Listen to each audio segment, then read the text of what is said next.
বাংলা সাহিত্যের অফুরন্ত ভাণ্ডার থেকে নানা রকম গল্প দিয়ে সাজানো আমাদের গল্পবুড়ির ভাণ্ডার। আজ আপনারা শুনবেন আশাপূর্ণা দেবীর লেখা উপন্যাস প্রথম প্রতিশ্রুতির ষোড়শ পর্ব।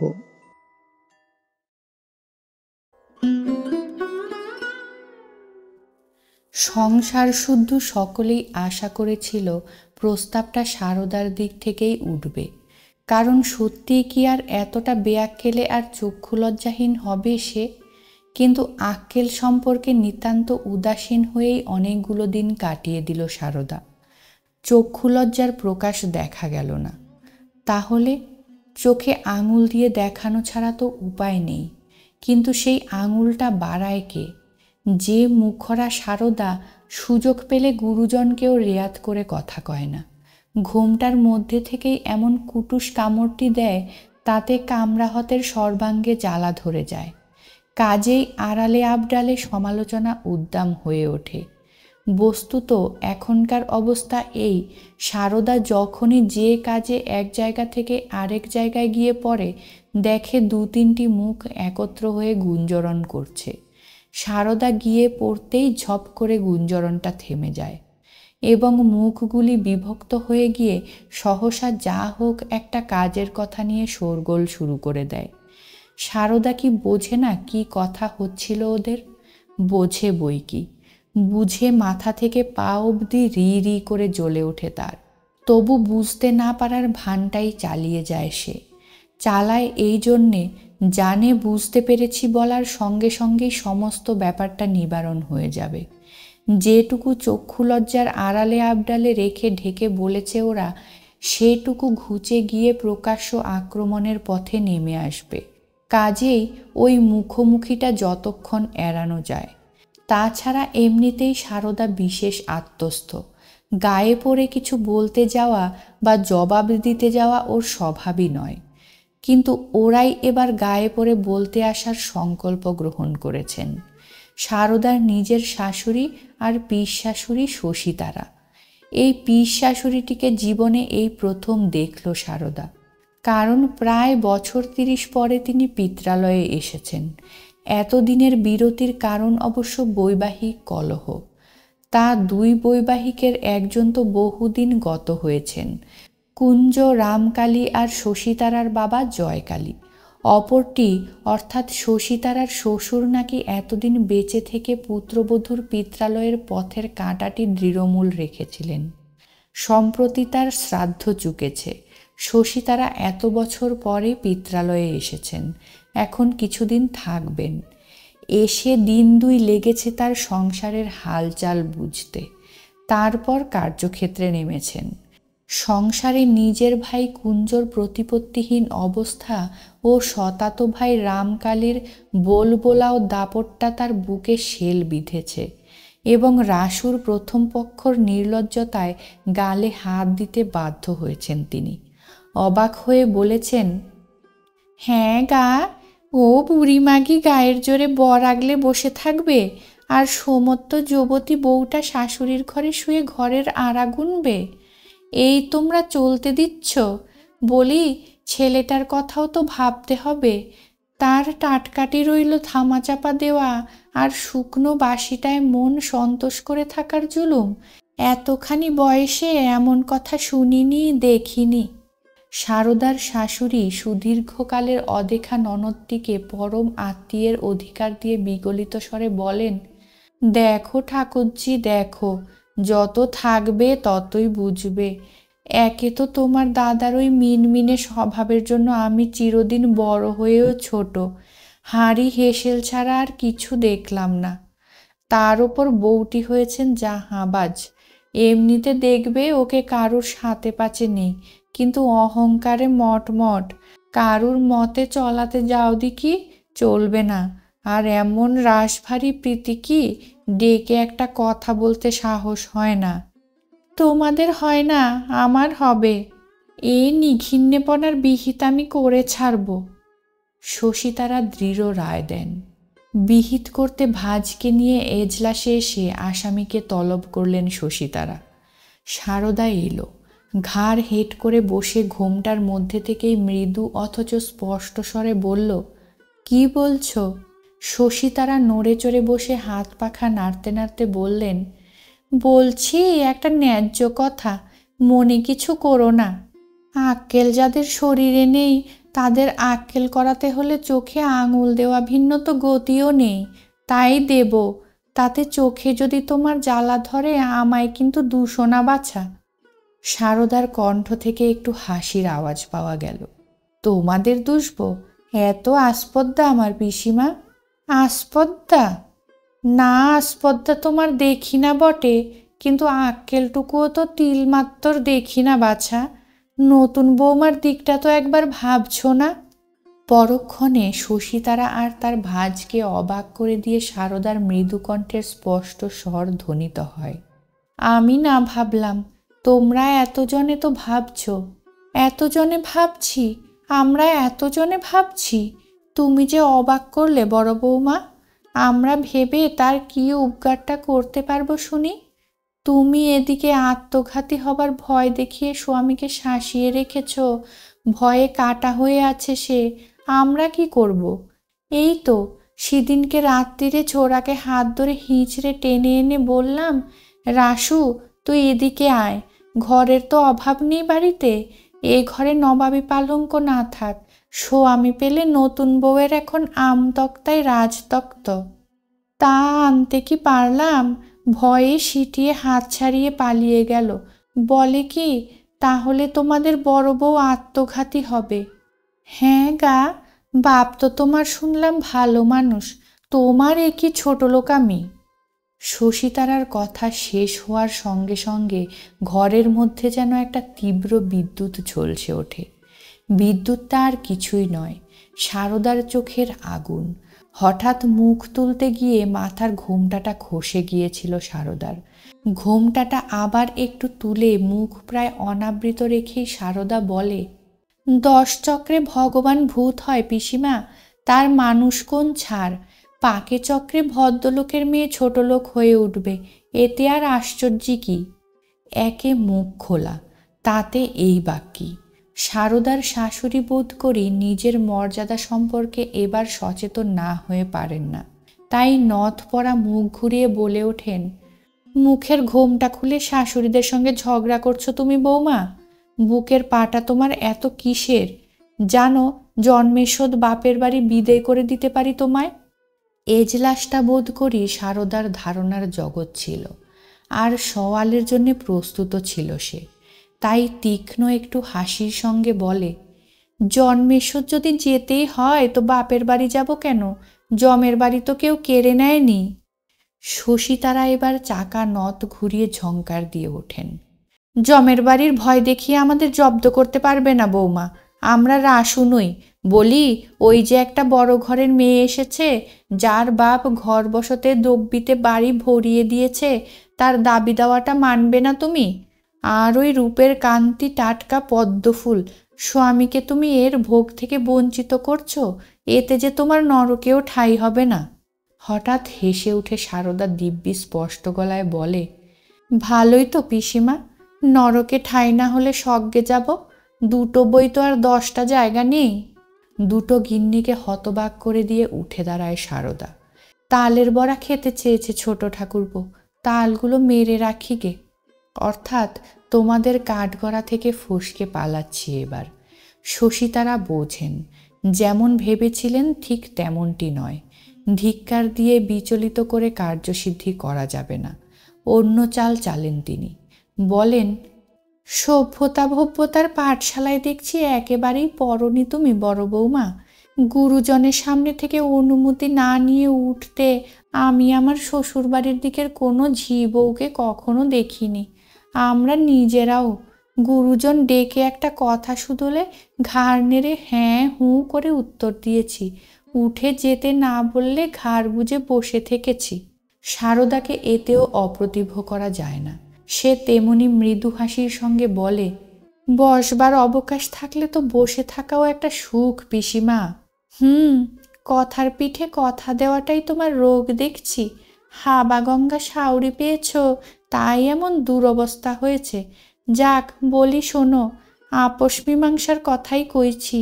ঘরণী গিন্নি বেটার মা তুমি, অনেক দিন তো স্বামীকে ভোগ করলে, ওকে একেবারে ভাসিয়ে দিলে চলবে কেন?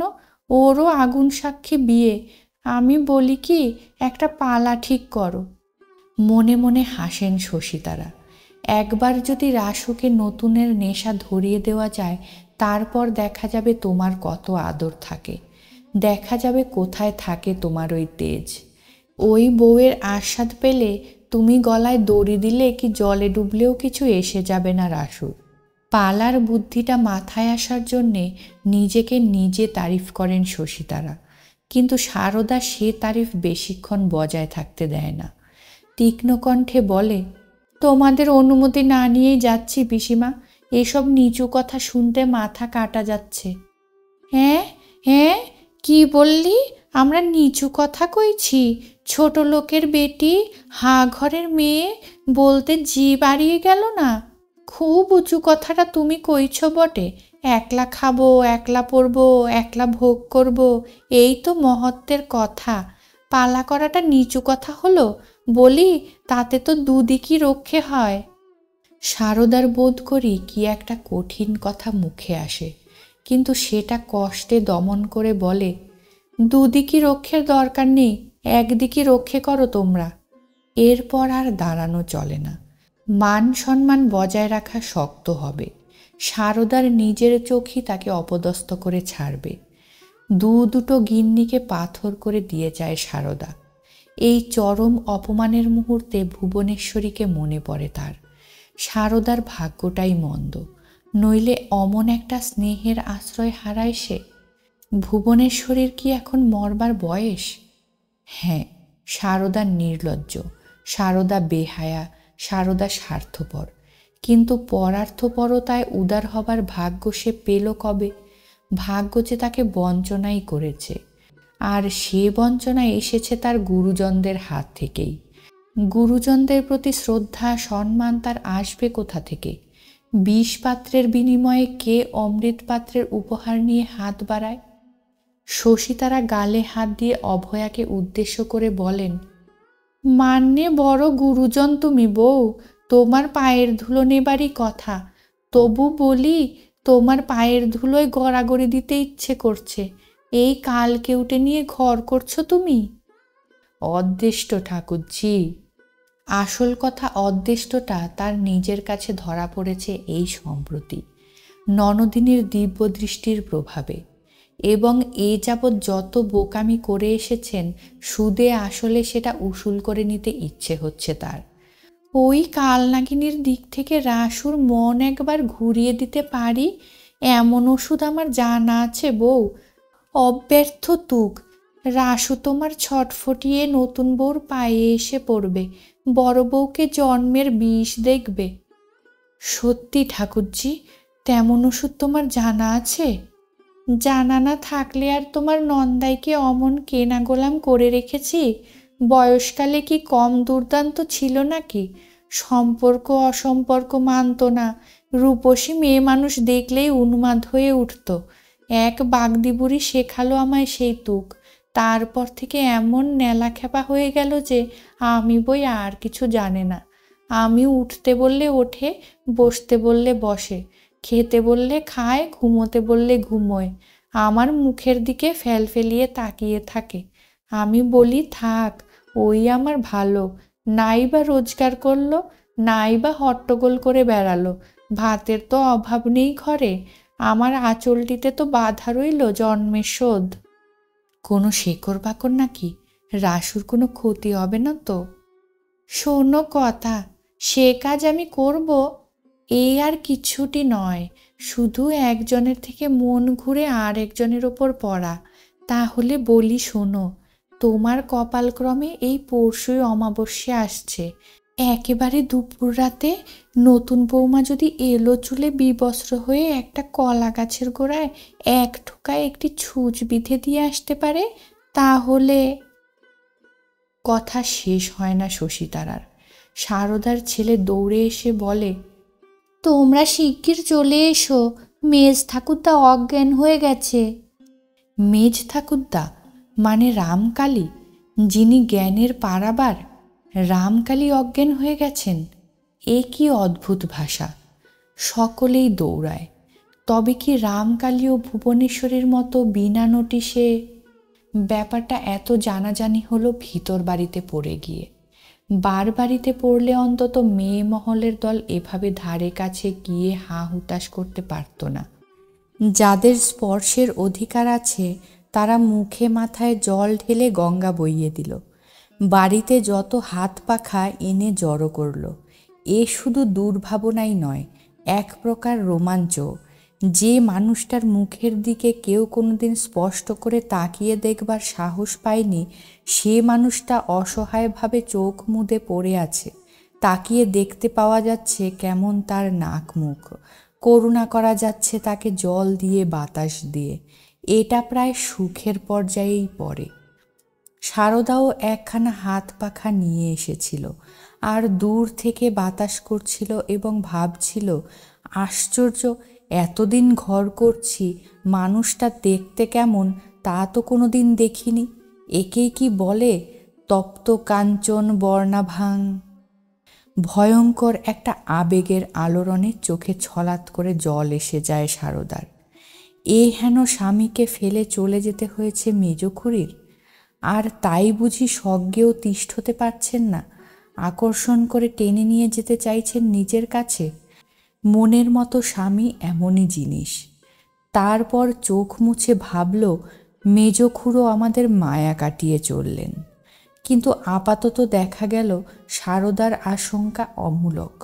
চিরশান্ত চির সুকুমার ক্ষীণশক্তি ভুবনেশ্বরীর আকর্ষণ মধ্যাকর্ষণের চেয়ে জোরালো হল না। রামকালী চোখ মেললেন। চারিদিকে এতগুলো মুখ দেখে ভুরুটা ঈষৎ কুঁচকে গেল।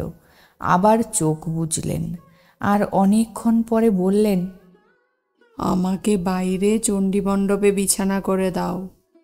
হ্যাঁ, বাইরেই শুলেন রামকালী। মেয়েদের এই হা হুতাশ তার অসহ্য। নিজের কাছে নিজে ভয়ানক লজ্জিত হচ্ছেন। রামকালীর পক্ষে এই হেন দুর্বলতা ক্ষমার অযোগ্য। রামকালী জ্ঞান হারিয়ে পড়ে গেলেন। 5 জনে মুখে মাথায় জল দিল, হা হুতাশ করল। এর চাইতে ঘৃণ্য ব্যাপার আর কি আছে? এরকমটা হলো কেন? অনেক দিন থেকেই যেন ভিতরে ভিতরে একটা ক্ষয় চলছে, যেন একটা ভাঙনের পদধ্বনি শুনতে পাচ্ছেন। শরীর খারাপ হয়ে গেছে, সেই থেকেই গেছে। রামকালীর মধ্যেও একটা আবেগের আলোড়ন উঠল। সেই ছোটোখাটো মানুষটা, যাকে রামকালী কোনোদিনই পুরো একটা মানুষ বলে গণ্য করেননি, সে যে দৃঢ় কঠিন রামকালীর ভিতরের এতটা শক্তি হরণ করে ফেলবে, এই রামকালীর ধারণার মধ্যেই ছিল না। ভুবনেশ্বরী সম্পর্কে যেন তার একটা বাৎসল্য মিশ্রিত প্রীতি ছিল। জীবনের কোনো আদর্শে, কোনো চিন্তায়, কোনো সুখে দুঃখে তাকে ডাক দেননি। আজ মনে হচ্ছে সম্পূর্ণ বিচার করেননি রামকালী স্ত্রীর ওপর। চিরদিন যাকে ছোট ভেবে এসেছেন, সে হয়তো তেমন ছোট ছিল না। যাকে সামান্য ভেবেছেন, সে হয়তো সামান্য নয়।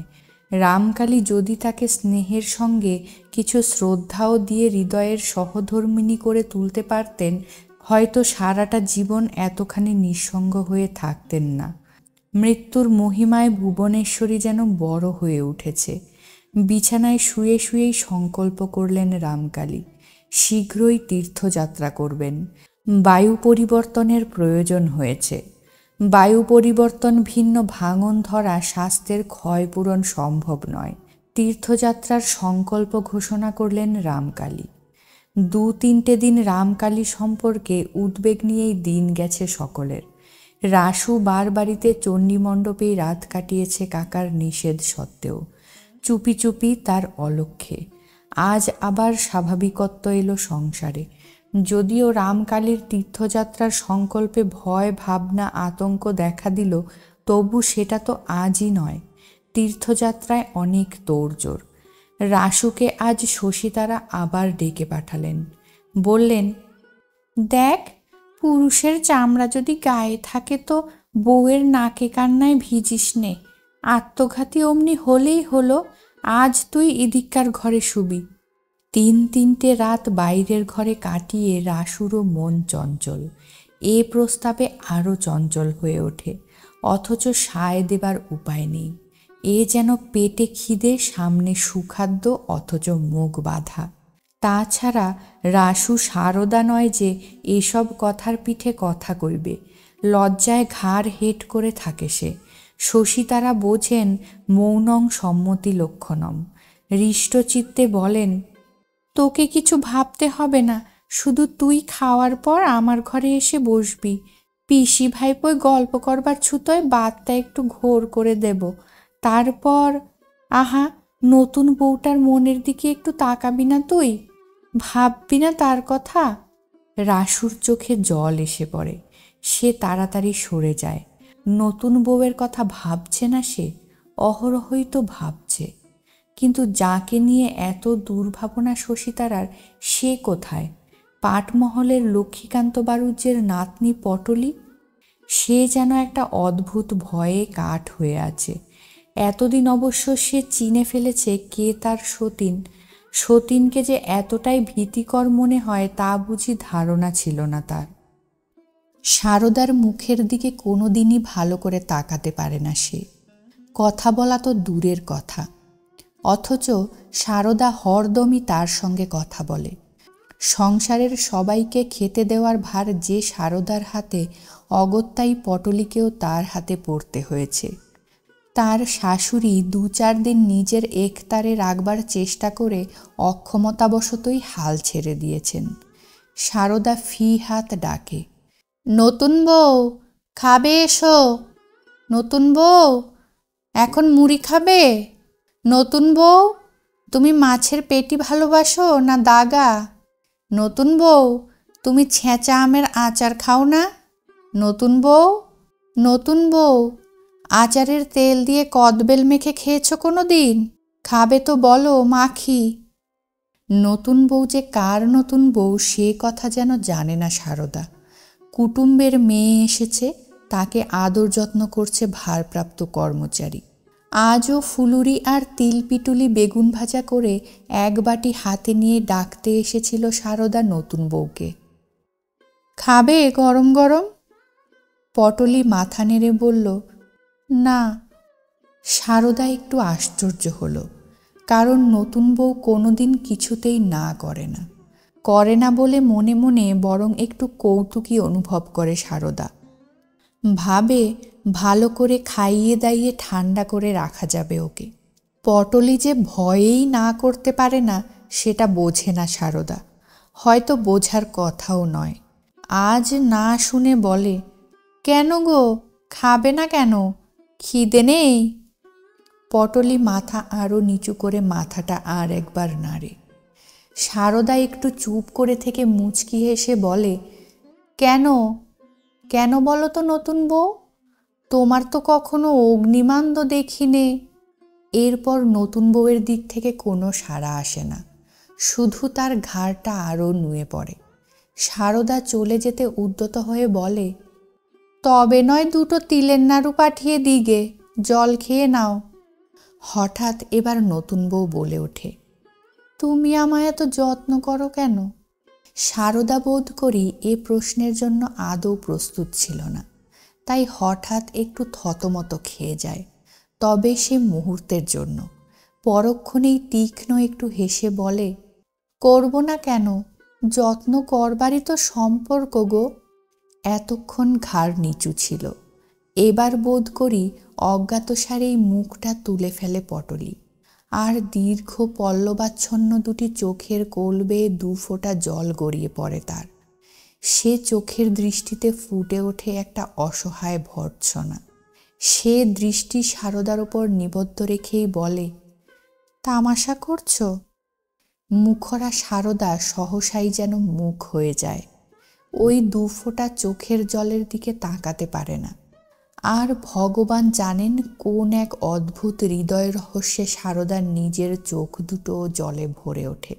তবু নিজেকে সামলে নিয়ে সে বলে, করলামই বা একটু তামাশা, করতে নেই? পটলির বোধ করি এতক্ষণে খেয়াল হলো যে তার চোখ দুটো শুধু 2 ফোঁটা জল ফেলেই ক্ষান্ত হয়নি। তাই সে দুটোকে নামিয়ে ফেলে এবার, আর কষ্টে গলায় স্বর পরিষ্কার করে বলে, আমি তো তোমার শত্রু, আমাকে বিদায় করে দাও না। তুমি বাঁচো, আমিও বাঁচি। সারদা ঈষৎ বিষণ্ণ কৌতুকে বলে, আমি না হয় বাঁচব, তোর বাঁচবার হেতু? তোমার বুকের পাথর হয়ে আর সংসার শুদ্ধ সকলের দয়ার পাত্র হয়ে থাকতে হয় না, সেই বাঁচান। সারদা আর একবার মুখ হয়, দেখে নতুন বউয়ের হেড মুন্ডের অন্তরাল থেকে জল ঝরে ঝরে তার কোলের উপর জড়ো হয়ে থাকা ফর্সা ফর্সা ফুলো ফুলো দুখানি করপল্লবের ওপর পড়েই চলেছে। স্তব্ধ হয়ে অনেকক্ষণ সেই দিকে তাকিয়ে থাকা সারদা তারপর সহসাই আত্মস্থ হয়ে শান্ত দৃঢ়কণ্ঠে বলে, চোখ মোছ নতুন বউ, আর কাঁদতে হবে না। তোমার পায়ে ধরি দিদি, আমায় পাটমহলে পাঠিয়ে দাও। শোনো কথা, আমি কি পাঠিয়ে দেবার কর্তা? বলে আমার ওপরই হুকুম জারি হয়েছে, জন্মের শোধ বিদে। সে যাক, বলি এত রূপ যৌবন নিয়ে কেঁদে মরবি আর হেরে পালাবি কিলো? লড়াই করে সতীনের কাছ থেকে বর কেড়ে নিবি নে? লড়াই টড়াই আমি কিছু চাই না দিদি।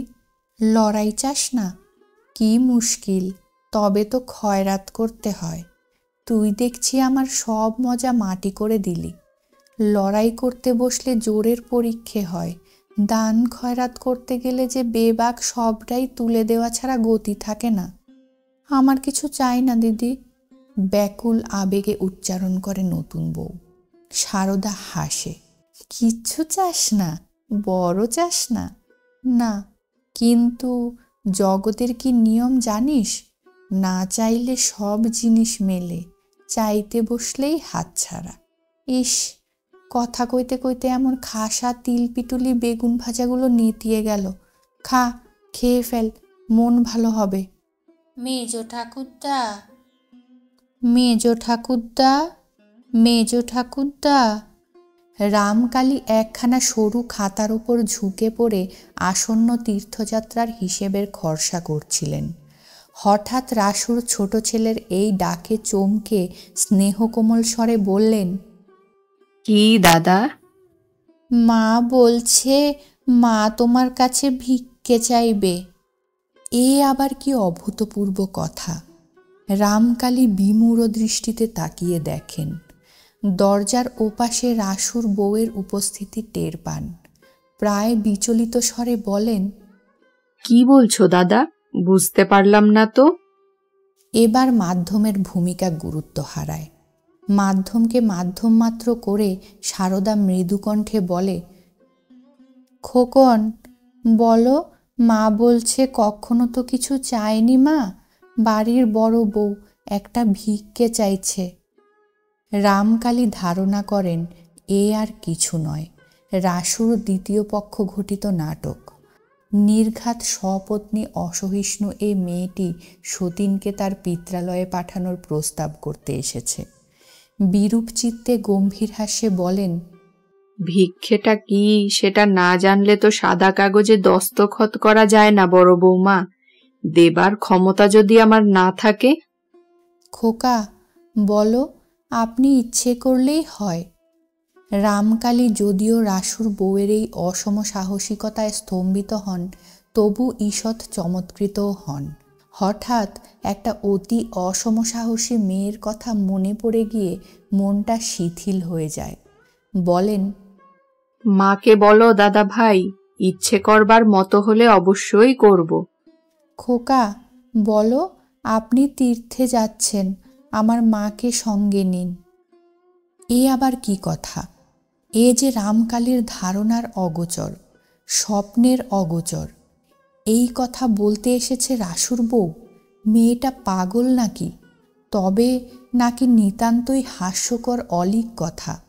তাই ঈষৎ কৌতুকের সুরে বলেন, তোমার মাকে নিয়ে যাই এ সাধ্য কি আমার আছে দাদা ভাই? তুমি বড় হও, মাকে নিয়ে যাবে। মেজ ঠাকুরদা, মা বলছে তামাশা করে উড়িয়ে দিলে হবে না, মা সত্যি ভিক্ষে চাইতে এসেছে।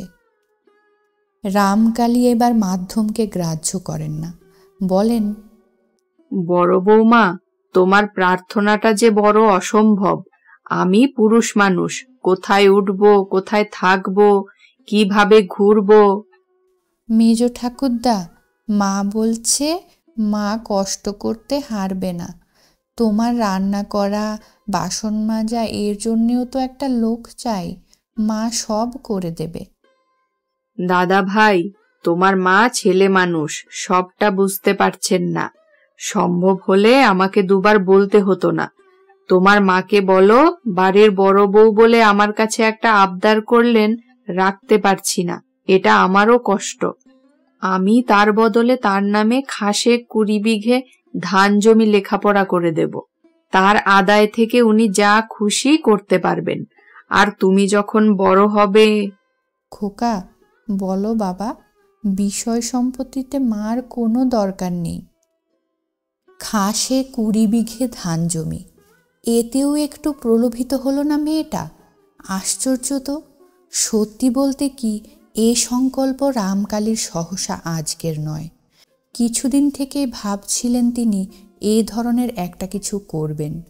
ওই মেয়েটাকে তিনি যতই সাধারণ হিংসুটে মেয়ে ছেলে ভেবে আসুন, ওর সম্পর্কে কোথায় যেন একটু অপরাধবোধ তাকে হৃদয়ের গভীর স্তরে পীড়িত করত। তাই ভাবতেন ক্ষতিপূরণার্থে। কিন্তু মেয়েটা বলে কি, বিষয় সম্পত্তিতে তার দরকার নেই। একটু চুপ করে থেকে বলেন, তবে আর কি করব বলো দাদা ভাই? যাতে লোকে নিন্দে করতে পারে এমন কাজ কি করে করা যায়? মেজ ঠাকুরদা, তুমি তো লোক নিন্দেকে ডরাও না। লোক নিন্দেকে ডরাই না? রামকালী যেন হঠাৎ অদ্ভুত অজানা একটা রহস্যের রাজ্যের সামনে এসে দাঁড়িয়েছেন। এরা সব রামকালীকে ভাবে কি?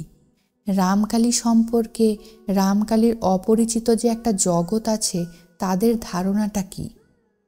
একটা কৌতুকের বিস্ময়ে স্বল্পবাক রামকালী আজ একটু বেশি কথাই বলে ফেলছেন। লোক নিন্দেকে ডরাই না, এ কথা কে বলে দাদু? ডরাই বই কি, সত্যি নিন্দের কাজ করলে। রামকালীও কথা সমাপ্ত করতে করতে ভাবেন, শেষ করতে গিয়ে থামেন। এই অবসরে এতক্ষণের নম্র আর মৃদু চাপা কণ্ঠস্বরটা প্রায় স্পষ্ট হয়ে ওঠে। খোকা, বলো, আপনার যদি একটা দুঃখিনী মেয়ে থাকতো, তাকে তীর্থে নিয়ে গেলে লোকে নিন্দে করত? রামকালী স্তব্ধ হয়ে যান। অনেকক্ষণ চুপ করে থেকে বলেন, আচ্ছা দাদু, তোমরা ভেতরে যাও, আমাকে একটু ভাবতে দাও। হ্যাঁ, ভাববেন রামকালী, অনেক কিছু ভাববেন। এইটুকু মেয়েটা 20 বিঘে ধান জমির মোহ ত্যাগ করে তীর্থে যেতে চায় কোন মানসিক অবস্থায়, তা ভাববেন। আর ভাববেন মোক্ষদাকে সঙ্গে নিয়ে রাসুর বউয়ের প্রার্থনাটা পূরণ করা যায় কিনা। মোক্ষদার হাত ভেঙেছে, পাটা তো মজবুত আছে, তার জীবনেও তো কখনো কিছু হয়নি। এ কর্তব্যটা করা উচিত ছিল রামকালীর। একটা মেয়ে তাকে মাঝে মাঝেই ভাবাতো। অনেক দিন সে রামকালীর কাছ থেকে বিচ্ছিন্ন হয়ে আছে। আশ্চর্য হয়ে ভাবছেন রামকালী, কতদিন তার কথা ভাবিনি। সে পাছে ভাবে বলে রামকালীর অসুখের খবর দেওয়া হয়নি। কিন্তু তীর্থযাত্রার খবর, সেটাও কি না দিলে চলবে? জ্বর জ্বর, পক্ষকাল কাটল, উত্তর বাড়ছে বই কমছে না। ক্রমশ বিকার ধরল, হাত মুঠো করে আস্ফালন করছে রোগী, বিছানায় তেড়ে তেড়ে উঠছে। দুটো লোক দুদিকে ঠায় বসে আছে রোগীকে বিছানায় চেপে ধরে রাখতে। আর একজন তো অবিরত পানাপুকুরের ঠান্ডা জল এনে কলসি কলসি ঢালছে রোগীর মাথায়। কবিরাজ এসে ওষুধ দিচ্ছেন বটে, কিন্তু যেভাবে মুখ প্যাঁচা করে আস্তে আস্তে ঘাড় নাড়ছেন, তাতে ওষুধ সম্পর্কে ভরসা বোধ করছে না কেউ। এদিকে বাড়িতে রথ দোলের ভিড়। পাড়ার লোকের যেন খেয়ে ঘুমিয়ে স্বস্তি নেই। তারা প্রতি মুহূর্তে চরম মুহূর্তের অপেক্ষায় হুমড়ি খেয়ে পড়ে আছে। নাটকের শেষ দৃশ্যটা পাছে ফসকায়। অবিশ্যি অহিতৈষী কেউ নয়, সকলেই নিরীহ নবকুমারকে ভালোবাসে।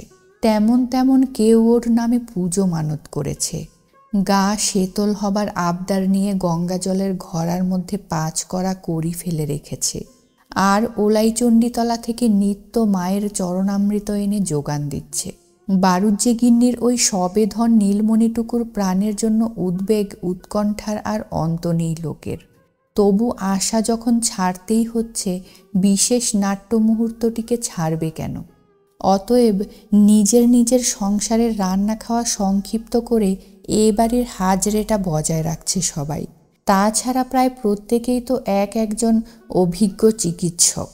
সে চিকিৎসাবিদ্যা কাজে লাগাবার যখন সুযোগ পাওয়া গেছে, কাজে লাগাবে না? প্রকৃতপক্ষে এখন কবিরাজি চিকিৎসা বাতিল হয়ে গেছে, পাড়ার গিন্নিদের চিকিৎসাই চলছে। গতকাল নুটু শ্যাকরার মার ব্যবস্থাপনায় পেটে পচা পুকুরের শ্যাওলার প্রলেপ দেওয়া হচ্ছিল, কারণ নুটুর মার এক ভাসুরপোর নাকি ঠিক এই অবস্থায় ওই দাওয়াই অব্যর্থ হয়েছিল। না হবেই বা কেন? কথায় বলে মুড়ি আর ভুড়ি, দুটোর মধ্যে দূরত্ব বেশ খানিকটা থাকলেও সম্বন্ধ যে অবিচ্ছেদ্য। একজনকে ঠান্ডা করতে পারলেই আর একজন ঠান্ডা হতে বাধ্য। তাই পেটে শ্যাওলার প্রলেপ চাপিয়ে চাপিয়ে তাকে ঠান্ডা করে আনবার চেষ্টা চলছিল, মাথায় চড়ে ওঠা রক্তকে চরচর করে নামিয়ে আনতে। কিন্তু নুটুর মার কপাল, এত বড় অব্যর্থ প্রয়োগটাও বিকল হলো। রোগী বিছানায় মাথা ঘষ্টাতে শুরু করলো। আজ তাই হরি ঘোষালের গিন্নির দাওয়াই চলেছে। গায়ের তাপ ধান দিলে খই ফুটছে, তাই ঘোষাল গিন্নি বিধান দিচ্ছেন সপ সপে করে ভেজানো ন্যাকড়ায় রোগীকে আষ্টে পিষ্টে মুড়ে তার উপর জোর জোর করে পাখার বাতাস লাগাতে। সেই বাতাসে ন্যাকড়া শুকিয়ে উঠলেই আবার তাতে জলের আছড়া। রোগী জ্ঞান শূন্য, অতএব সেবিকারা বাকবিন্যাসে ভয় শূন্য। ঠিক এই অবস্থায় আর এই লক্ষণে কার জানাশোনা কটি রোগীর স্বর্গপ্রাপ্তি ঘটেছে, তারই হিসেব নিকেশের সঙ্গে সঙ্গে পাখা চলছিল উদ্দাম বেগে। নীলাম্বর বারুজ্জে অনেকক্ষণ বসে থাকতে থাকতে হঠাৎ বুক কেমন করছে বলে পাশের ঘরে গিয়ে শুয়েছেন। নীলাম্বর বারুজ্জে অনেকক্ষণ বসে থাকতে থাকতে হঠাৎ বুক কেমন করছে বলে পাশের ঘরে গিয়ে শুয়েছেন। সদু তার চোখে মুখে জল দিচ্ছে। এমন সময় এলোকেশির গলায় মরা কান্না উঠল। যারা খোদ রোগীর ঘরে বসে, তারা বুঝলেন মাগি আর পারছে না, চেপে থেকে থেকে বুক ফেটে যাচ্ছে। যারা এ বাড়ির বাইরে আছেন, তারা উঠিত পরিত মরি করে ছুটে এলেন। নীলাম্বর, যা সর্বনাশ হয়ে গেল বলে চৌকি থেকে ধর্মড়িয়ে নামতে গিয়ে হুড়মুড়িয়ে পড়ে গেলেন। আর সদু তাকে তোলার পরিবর্তে চলে গেল ও ঘরে। তবে একটু দাঁড়িয়েই চলে এসে সান্ত্বনা দিতে বসল মামাকে। এলোকেশির কাছে যাওয়া কর্তব্য ছিল, কিন্তু কোন কর্তব্যটা করবে? সে তো আর চতুর্ভুজা নয়। এলোকেশি ঢেকি ঘরে বসে কাঁদছেন। সমাগতা মহিলারা সেইখানেই জমায়েত হলেন এবং এই হঠাৎ কান্নার কারণ অবগত হয়ে গালে হাত দিয়ে বসে পড়লেন।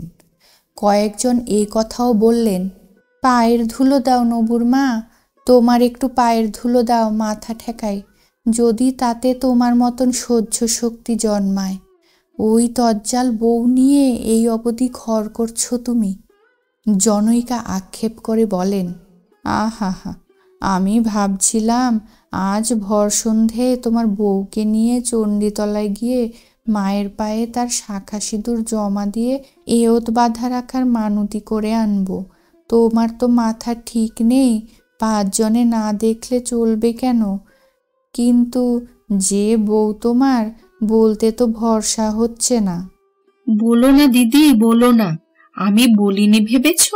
হাত বাঁধার কথা বলেছিলাম, কিন্তু সদুর কাছে নাকি বলেছে নবুর বউ, আমি ডান হাতের বদলে বাঁ হাতে ভাত খেলে আমার স্বামীর পরমায়ু ফিরবে। এই কথা আমি বিশ্বাস করি না। উচিত মতো ওষুধ না পড়লে কি অসুখ সারে? হ্যাঁ, এই কথা বলেছে? সাধে কি আর বলছি নবুর মার পাদদক্ষেতে হয়। কথাটা এলোকেশির কানে যায়। তিনি বুকটা আর একবার চাপড়ে আর একবার সেই চিরপরিচিত সুরের কান্নাটি কেঁদে ওঠেন। যারা রোগীর সেবা করছিলেন তারা সেবা ফেলে ছুটে আসেন। হলোটা কি? এই দুঃসময়ে পাহাড়ে বউ কি না কি করে বসল, তা সে যা করে বসেছে তা চরম। শাশুড়ির মুখের উপর বলেছে, মানুষটাকে 10 জনে মিলে কুপিয়ে কুপিয়ে না কেটে একেবারে মা চণ্ডীর কাছে বলি দিয়ে দিলেই হতো, মানুষটাও উদ্ধার পেত, 10 জনেরও খাটুনি কমতো। স্বামীর কথা নিয়ে যে বউ এমনি করে গলা তুলে শাশুড়ির সঙ্গে কথা বলতে পারে, সে বউ তাহলে না পারে কি? ঝেঁটিয়ে বিদায় করে দাও, ঝেঁটিয়ে বিদায় করে দাও, চাটুজ্জেগিন্নি দৃপ্ত কণ্ঠে বলেন। ওই ডাকাতের আওতাতে আওতাতেই ছেলে তোমার তুষ হয়ে গেছে নবুর মা, নইলে অমন ডবকা ছেলে হঠাৎ এমন পিসেচ পাওয়া রোগেই বা ধরবে কেন? তবু আমার নবু ওই বউন্ত প্রাণ চাটুজ্জে দিদি, বউয়ের ভয়ে কাটা। দুটো অবস্থার মধ্যে সামঞ্জস্য না থাকলেও কথাটা বলেন এলোকেশী। তা তেজ ভাঙছেন ভগবান, অবিশ্যি তোমার মাথায়ও মুগুর মারছেন, কিন্তু ওই তো বিধাতার বিধান, একের পাপে অপরের দণ্ড। তবু এও বলবো, ওর দুঃখে শেয়াল কুকুর কাঁদবে, পথের শত্রুর আহা করে যাবে। এরা অধিকাংশই এলোকেশীর ঘাতক। গোপনে সুদি কারবার করে থাকেন এলোকেশী। ওদের অনেকেরই সোনাটা রূপোটা এলোকেশীর সিন্ধুকে পড়ছে। অবশ্য পাড়ায় স্পষ্টবক্তা ন্যায়দর্শীও একেবারে নেই তা নয়, কিন্তু তেমনদের সঙ্গে এলোকেশী ভাব চটিয়ে রেখেছেন। তবু নবকুমারের মরণবাচন অসুখ শুনে দেখতে আসছেন তারা। ন্যায্য কথা দু একটা বলেও যাচ্ছেন। যেমন ভজুর পিসি বলে গেছলেন, হ্যাঁ গা, বউয়ের বাপের বাড়ি খবর দিয়েছ? এলোকেশী বাঁকা মুখে জবাব দিয়েছিলেন, কেন, সেখানে খবর দিয়ে আবার কি হবে? ও মা, তাদের হলো গে জামাই, মুখের ওপর বলছি না, তবে ভগবানের মারের ওপর তো কথা নেই, একটা এদিক ওদিক কিছু হয়ে গেলে জবাবটা কি দেবে? এলোকেশী মনকষ্ট ভুলে উদ্দীপ্ত হয়ে উঠেছিলেন। জবাব কেন? আমি কি তাদের উঠোনে বাস করি? আমি কি তাদের জমিদারির প্রজা? আমি কি তাদের খাতক? আমি কি কাঠগড়ার আসামি যে জবাবদিহি দিতে হবে? কি বলবো, এখন আমার দুঃসময় চলছে তাই, নইলে তোমায় উচিত কথা শুনিয়ে দিতাম কায়ের ঠাকুরজি। সনতের জেঠি একদিন বলেছিলেন, নবুর শ্বশুর তো শুনেছি নাম করা কোবরেজ, জামাইয়ের অসুখের খবর দিচ্ছ না কেন? আমার তো 10টা পাইক পেয়াদা নেই দিদি যে হুট বলতে খবর দেব। বলে ছেলের ব্যামোতেই চোখে সর্ষে ফুল দেখছি। বেশ তো, তোমরা 5 জন আছো, খবর দাও না, বলে পাঠাও এসো তুমি, তোমার জামাইয়ের উচিত চিকিৎসা করে যাও। এরপর আর কে কথা কইবে? কিন্তু এলোকেশী কি সত্যি এত মন্দ যে নিজের ছেলের কল্যাণ অকল্যাণ দেখেন না? না, তা নয়। আসলে এলোকেশী এ বিশ্বাস রাখেন না বউয়ের বাপ ধনন্তরী। তাছাড়া এটাও মনের মধ্যে কাজ করছে, যদি সত্যিই তা হয়, বউয়ের বাপের গুণপনাতেই যদি তার ছেলে সেরে ওঠে, সে অপমানের জ্বালা এলোকেশী জুড়বেন কিসে? আর বউও কি তাহলে আরও সাপের 5 পা দেখবে না? ছেলের প্রাণের জন্য শত শত সহস্রবার 33 কোটি দেবতার চরণে মাথা খুঁড়ছেন এলোকেশী, কিন্তু বউয়ের তেজ দর্পটা কিছু খর্ব হোক এটাও প্রার্থনা। দুটোর সামঞ্জস্য বিধান হয় না, কারণ মরা স্বামী বেঁচে উঠলে তো দবদবার আর শেষ থাকে না মেয়ে মানুষের।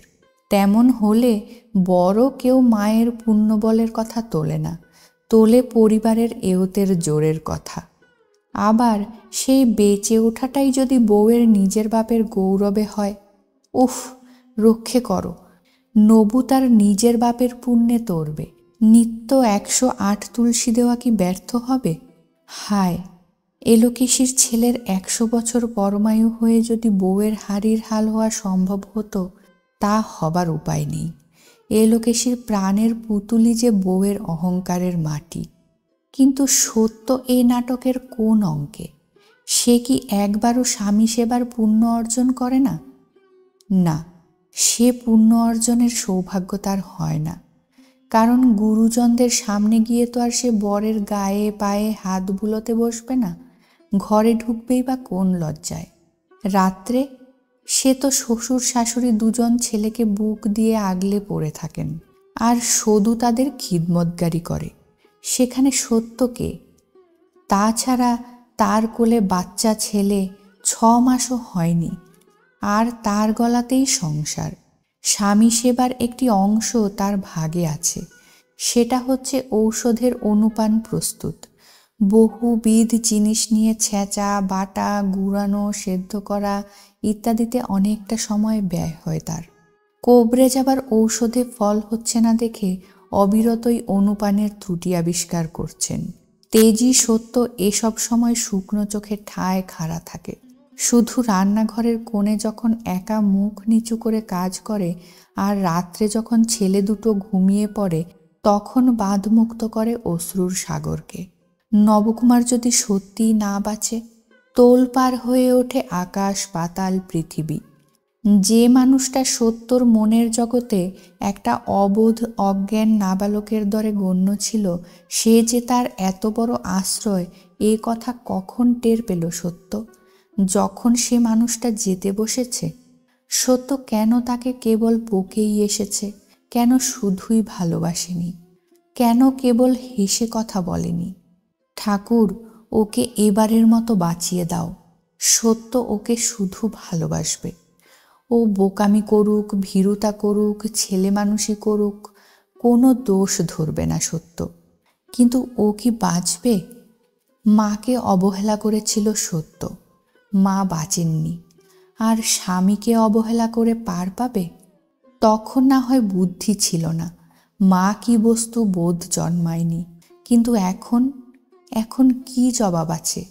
সারা রাত জেগে ঠায় বসে থাকে সত্য, কান খাড়া করে। হঠাৎ বুঝি কোন সময় সেই ভয়ঙ্কর শব্দটা ওঠে। মাঝে মাঝে পা টিপে টিপে গিয়ে এ জানালা ও জানালা করে মরে, কিন্তু ব্যর্থ হয়ে ফিরে আসে। রাত্রিরে রুগীর ঘরের জানালা কে খুলে রাখবে? একে তো সান্নিপাতিক জ্বর বিকার, হাওয়া লাগলেই বিপদ। তাছাড়া রাত্রিরে জানালা খোলা দেখলে অপদেবতায় উঁকি মারবে না? হাওয়া বাতাস লাগবে না? আর ভাবতে বুক কাঁপলেও না ভেবে উপায় নেই, এই পথ খোলা দেখলে যমদূত ঢুকে পড়বে না? এলোকেশী কি সেই আসার পথ খোলা রাখবেন? অতএব সত্য কানকে তীক্ষ্ণ থেকে তীক্ষ্ণতর করে তোলে। কিন্তু এতেই কি সত্যর সকল কর্তব্য শেষ হয়ে গেল? আর কোনো করণীয় নেই তার স্বামীর সম্পর্কে? ওরা মা বাপ, তা ঠিক, কিন্তু ওরা যদি অবোধ হন, তবে সত্যই বাকি কম অবোধ? 1 মাস হতে চলল জ্বর চলছে নবকুমারের, দিন দিন বাড়ছে বই কমছে না, অথচ উচিত মতো একটা ওষুধ পড়ল না তার পেটে। আর সত্য নিশ্চেষ্ট হয়ে বসে আছে। সত্যর ভগবান কি এর পরও ক্ষমা করবেন সত্যকে? এলোকেশীর সেই কান্নার পর এলোকেশীকে সান্ত্বনা দিচ্ছিলেন মহিলারা। কখনো কোনো দোষ করনি, ঘাট করনি, কারুর অহিত করনি, পুত্র সুখের জ্বালা তোমায় কেন দেবে ভগবান? আবার সুপরামর্শও দিচ্ছিলেন পরক্ষণে। বলতে নেই, ছেলের যদি কিছু হয় নবুর মা, তো তুমি এক দৌড় দিয়ে ছেলেকে বিসর্জন দেবে, আর দৌড় দিয়ে ওই হারামজাদিকে গলা ধাক্কা দিয়ে বার করে দেবে, যে বউ শাশুড়িকে অত বড় কথা বলে। ও বাতাসির মা, শুধু কি ওই কথা বলেছে? বলি তবে শোনো। রাতে বাইরে যাব বলে হঠাৎ দৌড় খুলে দেখি ঝপ করে কে দুয়ারের কাছ থেকে সরে গেল। ভয়ে হাঁক পাক করে চেঁচিয়ে উঠেছি কে কে বলে, চেঁচিয়ে উঠে দেখি না, আমারই অবতার। রাগের চোটে মুখ দিয়ে কুকথা বেরিয়ে গেল। বললাম, দোরের গোড়ায় কি করছিলি রে হারামজাদি? তুক না তাক। বলল কি জানো, ছেলে মৃত্যুশয্যায়, তবু তোমার জীবের ধার কমে না, কেমন মা তুমি? শ্রোত্রী মহিলা সঙ্গে সঙ্গে সবলে নিজের গালে ঠাই ঠাই করে দুটো চর কষালো। ও মা, আমি কোথায় যাব? ও নবুর মা, সে বউয়ের মুখ তুমি নাথি দিয়ে ভেঙে দিলে না? এই শাস্তিমূলক ব্যবস্থার জবাবে উদারচরিতা নাম নবুর মা কি বলতেন কে জানে। সহসা অন্য এক ঝড় এসে গেল। দেখা গেল গোয়ালের পাশের দরজা ঠেলে ঢুকে নাপিত বউ চুপি চুপি রান্নাঘরের দিকে এগোচ্ছে, অর্থাৎ সত্যর সন্ধানে যাচ্ছে। বউয়ের সঙ্গে নাপিত বউয়ের কিসের সলা? মুহ্যমান এলোকেশী গলা তুলে হাঁক দিলেন, ওদিকে কোথায় যাওয়া হচ্ছে? চতুর নাপিত বউ বুঝল ধরা পড়েছে, অতএব মিছে কথা বলে চাপা দিয়ে এদিকে এসে চুপি চুপি বলে, বৌমা যে তোমার তেনার বাপের কাছে পাঠিয়েছিল গো, তার বার্তাটা দিতে। কথা শেষ করতে পারে না সে। এলোকেশী রুদ্ধশ্বাসে বলেন, কার কাছে পাঠিয়েছিল? ওনার বাপের কাছে গো, ভারী মস্ত কবরেজ তো, পত্তর লিখে আমার হাতে পাঠিয়েছেন জামাইয়ের বৃত্তান্ত জানিয়ে, এসে চিকিৎসা করতে। তুই সে কথা আমায় না জানিয়ে স্বাধীনে চলে গিয়েছিলি? নাপিত বউ নরম হবার মেয়ে নয়। যেই দেখল ধমকের পথ ধরেছে গিন্নি, সেও সতেজ বলে, স্বাধীন পরাধীন বুঝি নে, বউটা সোয়ামের ভাবনায় ধরফরাচ্ছে দেখে মায়া হলো। মায়া? মায়া হলো? তুই আর ভূতের কাছে মামদোবাজি করতে আসিস নে নাপিত বউ। বিনি মজুরিতে তুই পরের জন্য একটা হাই তুলিস না, আর তুই যাবি মায়ায় পড়ে। বিনি মজুরিতে তা তো বলিনি। তা করলে আমার চলবেই বা কেন? ন্যায্য মজুরি দিয়েছে, গিয়েছি। দিয়েছে? বউ তোকে ন্যায্য মজুরি দিয়েছে? সে কোথায় পাবে শুনি? তাহলে সে আমার বাক্স থেকে চুরি করতে শিক্ষে করছে, আর তুই তার মন্ত্রী হয়ে। সহসা পিছনে বজ্রপাত হয়। এতগুলো গিন্নি সম্বন্ধে অবহিত মাত্র না হয়ে সত্য বলে ওঠে, নিচু ঘরের মতন কথা বলো না। নাপিত খুড়িকে আমি রাহা খরচ বলে আমার মল জোড়াটা দিয়েছি। মল জোড়াটা? পাথর হয়ে যান মহিলারা। শাশুড়িকে না বলে কয়ে গায়ের গহনা দান ছত্র। মুহুর্মুহু মূর্ছা গেলেও বোধ করি এই প্রবল আঘাতের বেগ রোধ হবে না। এত বড় দুঃসাহস কেউ কল্পনাও করতে পারেন না। এলোকেশী বুকে হাত চাপড়ে বলে ওঠেন, দেখ তোরা দেখ, দেখে বল আমায় ধরে ঝ্যাঁটা মারবে কি না, বউকে আমি নিন্দে করি বলে। ওরে বাবারে, আমি কি করব রে? সত্য সেদিকে দৃকপাত না করে নাপিত বউয়ের দিকে তাকিয়ে শান্তভাবে বলে, বাবা কি চণ্ডীমণ্ডপে ছিলেন? ও মা, শোনো কথা। তিনি আবার কই? তেনার হাতে নাকি কোন মরণবাচন রুগী, তাকে ফেলে আসতে পারল না, শুধু ওষুধ পাঠিয়ে দেছে। এসেছে তোমার বড় ভাই, তার হাতেই ওষুধ আর তোমার নামে পত্তর আছে। ও মা, ও কি ও কি, বউ যে পড়ে গেল গো। ও মা, ই কি কাণ্ড! প্রবল একটা কোলাহল উঠল বাঁধ হারিয়ে ফেলা সেই ছড়িয়ে পড়া নদীটুকু ঘিরে। ভিড়মি লেগেছে, ভিড়মি, ভিড়মি। ভিড়মি না ভিটকেলেমি? মস্ত বড় একটা অপকর্ম করে ফেলে এখন ধরা পড়ে। নদীকে ঘিরে ঢেউ ওঠে অসংখ্য। দীক্ষাগুরু নিপাতে 3 দিন অসহজ শাস্ত্রীয় বিধি। বিদ্যারত্ন মহাকালীর তথাকথিত মন্ত্রদীক্ষার গুরু ছিলেন না, আর রামকালীও ওই ধরনের শাস্ত্রীয় বিধি যে ঠিক অক্ষরে অক্ষরে পালন করেন তা নয়। তবু বিদ্যারত্নের মৃত্যুর পরের দিন রামকালী সমস্ত কাজকর্ম পূজাপাঠ পরিত্যাগ করে স্তব্ধ হয়ে বসেছিলেন বারমহলে। 3 দিন ঔষধরূপী নারায়ণে হস্তক্ষেপ করবেন না, শাস্ত্রপাঠ ইত্যাদি করবেন না, অন্ন গ্রহণ করবেন না। বিগত কয়েকদিন রোগীর বাড়িতে দিন রাত্রে যমের সঙ্গে যুদ্ধ করে পরাজিত হয়ে ফিরে এসেছেন। মুখে সেই পরাজয়ের কালিমারা ছাপ। চিন্তা করছেন এই অবস্থায় জামাতা গৃহে যাওয়ার কোনো অর্থ হয় না, কারণ চিকিৎসা করা থেকে যখন বিরত থাকতে হবে, ঔষধ এখন স্পর্শও করবেন না। মনে করছেন আগামী পরশু স্নান শুদ্ধির পর। চিন্তায় বাধা পড়ল। দেখলেন তার পালকি ফিরছে, অর্থাৎ হয় রাসু নয় রাসুর খবর। রাসুকে বলে দিয়েছিলেন সত্য উদ্বিগ্ন হয়ে খবরটা দিয়েছে বটে, তবে যথার্থই রোগ কঠিন কিনা সেটা রাসু অনুধাবন করে শীঘ্র মধ্যে হয় নিজে ফিরে আসবে, নয় পালকি পাঠিয়ে দিয়ে ঘটনার গুরুত্ব জানিয়ে দেবে। ঈষৎ কম্পিত বক্ষে অপেক্ষা করেন রামকালী, পালকি শূন্য না পূর্ণ দেখা পর্যন্ত। না, শূন্য নয়, রাসু নামছে। যাক, ঈশ্বর রক্ষা করেছেন। রাসু এসে নতমুখে প্রণাম করতে উদ্যত হতেই রামকালী পিছিয়ে গিয়ে বলেন, থাক থাক, এ সময় প্রণাম নিষেধ। কিরকম দেখলে? রাসু আস্তে আস্তে মাথা নেড়ে বলল, ভালো নয়, ভালো নয়। সহসা রামকালীর মনশ্চক্ষে একটা মূর্তি ভেসে ওঠে, নিরাভরণ শুভ্র মূর্তি।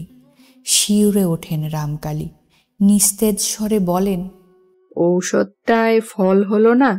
ঔষধ প্রয়োগ করা হয়নি, সত্য ফেরত দিয়েছে। ফেরত দিয়েছে? সত্য রামকালীর ঔষধ ফেরত দিয়েছে। রাসু ওই দিশেহারা মুখের দিকে না তাকিয়েই হাতের পেটিকাটি আস্তে নামিয়ে রেখে বলে, হ্যাঁ, আপনার পত্র নেয়নি, পড়েনি। রামকালী ব্যাকুলভাবে বলেন, তোমার সঙ্গে দেখা করতে দেয়নি? না না, তা দিয়েছে। সত্যও অসুস্থ ছিল, আমি গিয়েছি মাত্র।